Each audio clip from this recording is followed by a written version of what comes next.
Oke teman-teman, selamat datang di Mister AB Channel. Jadi kali ini kita mau membahas bagaimana cara membuat usaha potong rambut. Jadi untuk teman-teman yang masih pemula ini tidak hanya belajar tutorial nyukurnya saja, tapi juga teman-teman harus belajar bagaimana cara mengelola usaha ya.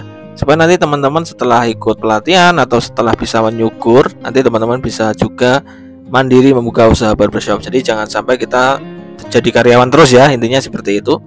Nah, jadi kalau untuk tutorialnya mungkin sudah banyak sekali ya konten-konten yang menjelaskan bagaimana cara potong rambut. Jadi kurang lebih seperti ini ya teman-teman. Jadi untuk pemula pasti ya kita belajar dulu bagaimana cara bikin belahan rambut, bagaimana cara bikin polanya dengan benar, bikin gradasinya. Jadi nanti sampai finishingnya ya teman-teman. Jadi intinya sudah banyak sekali konten-konten yang memberikan tutorial yang benar-benar luar biasa hasilnya. Dan intinya kalau kita menjadi pengusaha potong rambut, kita harus paham banget bagaimana cara mengelola usaha ya, supaya nanti kita nggak sampai gulung tikar teman-teman.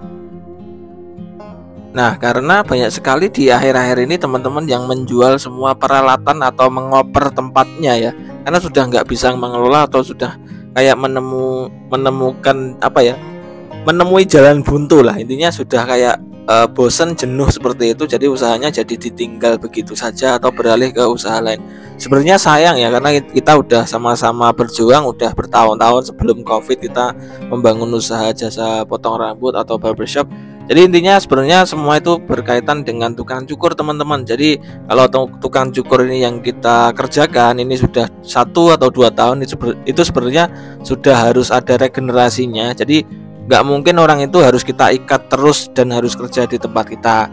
Jadi teman-teman yang sudah senior seperti itu biasanya mereka sudah punya planning ya untuk mandiri, atau mungkin pengen punya jam terbang yang lebih dan dia pengen punya punya gaji yang lebih juga. Jadi ini nggak harus kita tahan-tahan ya, mereka nggak harus kita larang-larang untuk resign dari tempat kita. Jadi intinya teman-teman yang sudah senior, yang sudah bekerja lebih daripada 2 tahun ya, mereka sudah harus kita dukung atau kita support untuk mandiri teman-teman.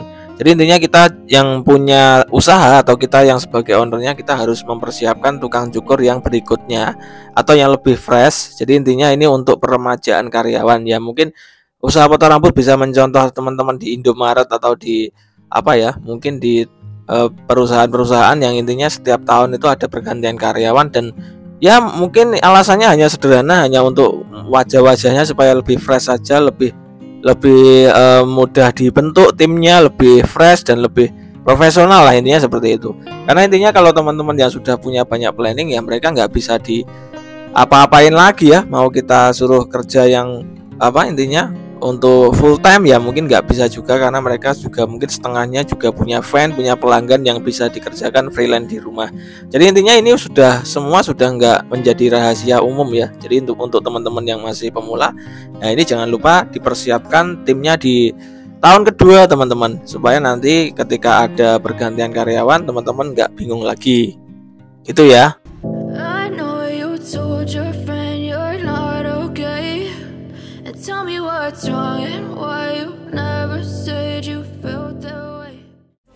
Nah, jadi untuk teman-teman yang masih pemula, yang walaupun sudah 1 tahun punya pengalaman skill motong rambut ya, ini jangan lupa untuk ya selama bekerja jangan lupa menabung teman-teman. Intinya nanti kita juga butuh modal yang enggak sedikit ya.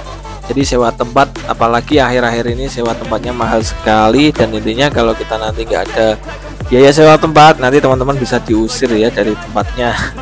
Jadi ini masalah-masalah yang kedua yang dihadapi pengusaha potong rambut. Jadi intinya selain itu kita juga harus belajar bagaimana mengelola keuangannya teman-teman. Jadi ada uang keluar, ada uang yang masuk. Jadi kita harus mungkin punya adminnya yang mengurus keuangannya. Jadi intinya kalau masih dikelola sendiri ya nggak apa-apa teman-teman. Intinya supaya nanti usahanya lebih berkembang dan kita pengennya bermanfaat untuk orang lain ya. Usahanya jika sudah mulai ramai ya kita harus punya karyawan teman-teman, supaya nanti usaha kita bisa turun-temurun dan nggak harus kita yang mengerjakan. Intinya seperti itu ya teman-teman. Nah, di akhir tahun ini sangat menjanjikan sekali ya bagi teman-teman yang pengen membuka usaha potong rambut. Jadi ini momen yang sangat pas bagi teman-teman di luar sana yang mungkin punya banyak uang atau masih punya tabungan tapi bingung usaha apa. Saya kira usaha potong rambut ini usaha jasa yang nanti intinya bisa terus berkembang, semakin hari semakin berkembang, dan intinya aset kita itu tetap teman-teman. Jadi walaupun kemungkinan terburuk itu nanti kita nggak bisa bayar sewa tempat, alat kita yang ada di dalamnya itu bisa kita bawa pulang teman-teman. Jadi intinya itu hanya properti saja yang nantinya juga bisa kita pindah-pindah. Artinya usaha ini sebenarnya usaha yang sangat minim sekali resikonya ya dibanding usaha lain teman-teman.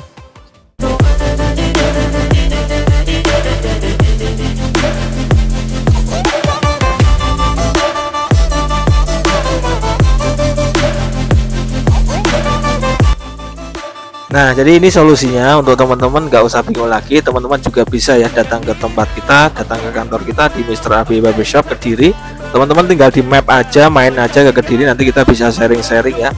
Dan teman-teman misalkan pengen komen di bawah juga silahkan. Jadi teman-teman nanti bakal diarahkan bagaimana cara memulai usaha dan bagaimana cara mengatasi resikonya di tahun kedua. Intinya teman-teman, selama nanti di usaha industri barbershop atau potong rambut ini masih ada tempat, atau teman-teman di luar sana, teman-teman trainer ya yang masih meluluskan, melahirkan tukang cukur, ini sangat kita dukung sekali, kita support sama-sama.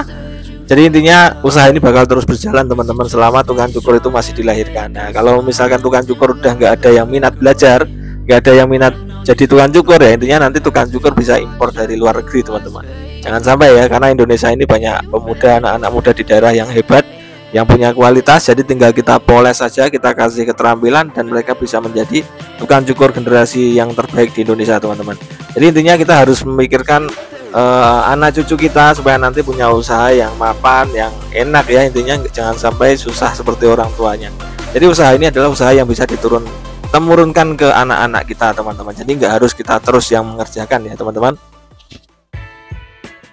Oke, jadi teman-teman yang baru menemukan channel kita, jangan lupa di like aja lah teman-teman. Jadi nggak subscribe juga nggak apa-apa. Intinya kita juga sudah berterima kasih teman-teman yang sudah nonton dari awal sampai akhir.